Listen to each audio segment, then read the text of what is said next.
Hello बच्चों, let's read this question. The acceleration due to gravity g and mass mean density of earth are related by which of the following relations? यहाँ पे चार options दिए हैं हमें। तो बच्चों यहाँ पे हमसे पूछा गया है कि एक्सेलरेशन ड्यू टू ग्रेविटी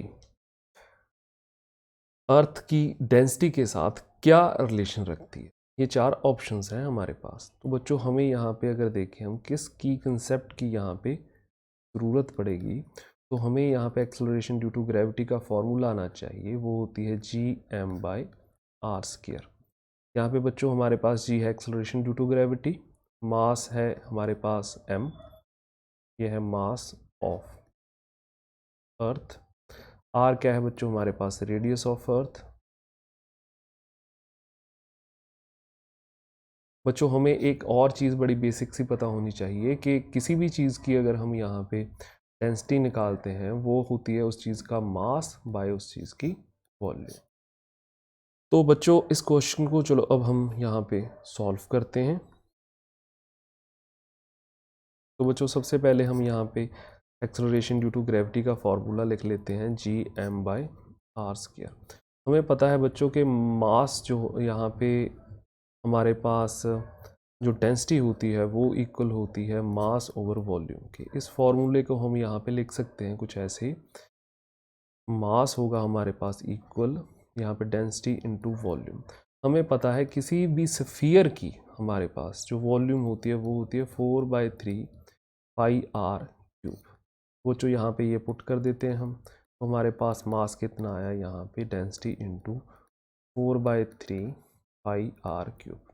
तो बच्चों अगर हम इस इक्वेशन को दें नाम यहाँ पे इक्वेशन नंबर 2, और ये पहले सबसे पहले इक्वेशन जो लिखी थी इसको दें इक्वेशन नंबर 1 नाम। तो इक्वेशन नंबर 1 में अगर यहाँ पे हम बच्चों पुट करें m की वैल्यू, तो हमारे पास एक्सेलरेशन ड्यू टू ग्रेविटी यहाँ पे क्या आ जाएगी, density into 4/3 pi r cube by यहाँ पे क्या आएगा r² से r क्यूब कट गया, आ रहा है हमारे पास, और ये आ जाएगा हमारे पास g इनटू डेंसिटी इनटू यहाँ पे आएगा हमारे पास 4/3 पाई r। ठीक है बच्चों, अब इसको हम यहाँ से लिख सकते हैं कुछ ऐसे, g हमारे पास यहाँ पे आ गया 4/3 पाई r g, और यहाँ पे डेंसिटी, और इसको बच्चों यहाँ पे लिख सकते हैं डेंसिटी होगी हमारे पास इक्वल यहाँ पे 3g बाय यहाँ पे 4 पाई r g। ठीक है बच्चों, ये आ गई हमारे पास डेंसिटी एंड हमारे पास यहाँ पे एक्सेलरेशन ड्यू टू ग्रेविटी का रिलेशन। तो अगर ऑप्शन देखें बच्चों हमारे पास, तो यहाँ पे ऑप्शन नंबर 3 जो है, ऑप्शन नंबर 3 हमारे पास यहाँ पे बिल्कुल करेक्ट है बच्चों। ऑल द बेस्ट बच्चों।